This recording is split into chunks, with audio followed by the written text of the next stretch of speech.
YouTube channel میں آپ کا خیر مقدم ہے۔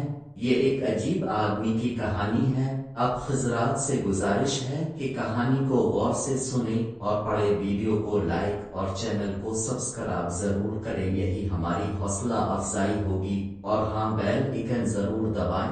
جب میں نے اسے غور سے دیکھا پھر سوچا کہ شاید یہ میرا وہم ہے۔ میں نے پھر اسے غور سے دیکھا، وہ واقعی مجھے ہی دیکھ رہا تھا۔ ہر دن ہر وقت وہ دکان پر بیٹھا مجھے ہی دیکھ رہا ہوتا۔ جب میں ادھر سے گزرتا تو وہ آنکھیں نکال نکال کے مجھے دیکھتا رہتا، پھر آہستہ آہستہ وہ میرے پیچھے پیچھے چلنے لگتا۔ پتہ نہیں کیوں میں اس کا معمول بن کے رہ گیا تھا۔ میں بھی کیا کرتا، ڈیوٹی دیے بغیر چارہ نہیں تھا، اور دفتر جانے کے لیے کوئی دوسرا راستہ بھی نہیں تھا، اور نہ ہی مجھ میں کوئی طاقت ہنر تھا جسے میں زندگی گزارنے کے لیے کوئی دوسرا ذریعہ بنا سکتا۔ دل کر رہا تھا کہ کچھ دن چھٹی کر لوں، مگر گھر کی پریشانیاں دفتر سے کہیں زیادہ تھیں۔ ایک دوسرے سے آگے جانے اور بڑھنے کی فکر نے انسان کا سکھ چین ہی لوٹ لیا تھا۔ اس کے علاوہ فیشن نے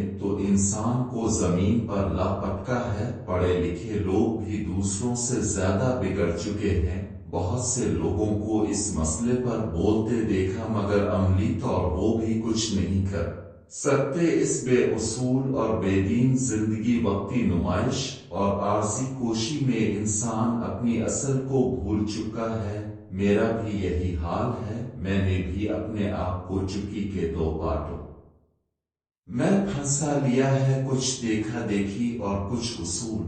پھر میں اس کے بارے میں سوچنے لگا، شاید کہیں دیکھا ہوگا، ایک دوسرے کو جانتے ہوں گے، یا کہیں ہسپتال میں اس کی مدد کی ہوگی۔ نہیں، ایسا بھی نہیں تھا۔ اگر ایسا ہوتا تو وہ ضرور آ کر حال چال پوچھتا۔ پھر وہ کیوین مجھے تاڑتا رہتا ہے، آخر کیا وجہ ہے؟ میرے ذہن میں مختلف قسم کے خیالات اور سوچیں جمع ہونے لگے۔ پھر خوف سے میرا رواں کام اٹھا، کہیں کسی دشمن نے کوئی جاسوس تو نہیں لگا رکھا، کہیں یہ مجھے مار ڈالنے کا پلان تو نہیں بنا رہا۔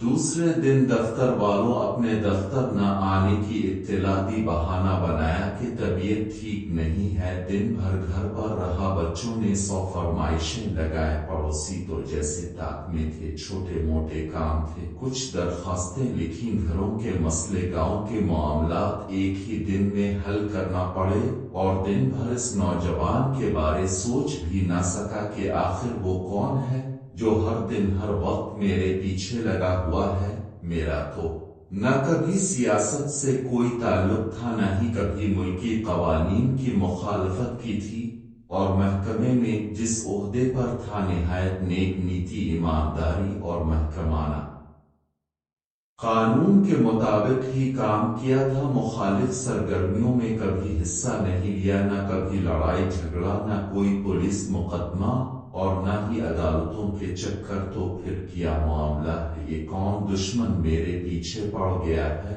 آخر میری سیدھی سادھی زندگی میں یہ طوفان کہاں سے آ گیا؟ میں دونوں ہاتھوں سے اپنا سر پکڑ کے رہ گیا۔ نہیں، صرف سوچنے سے مسئلہ حل نہیں ہوگا۔ کل میں اس نوجوان سے ضرور پوچھوں گا کہ وہ مجھے کیوں دیکھتا رہتا ہے اور کیوں میرا پیچھا کرتا رہتا ہے۔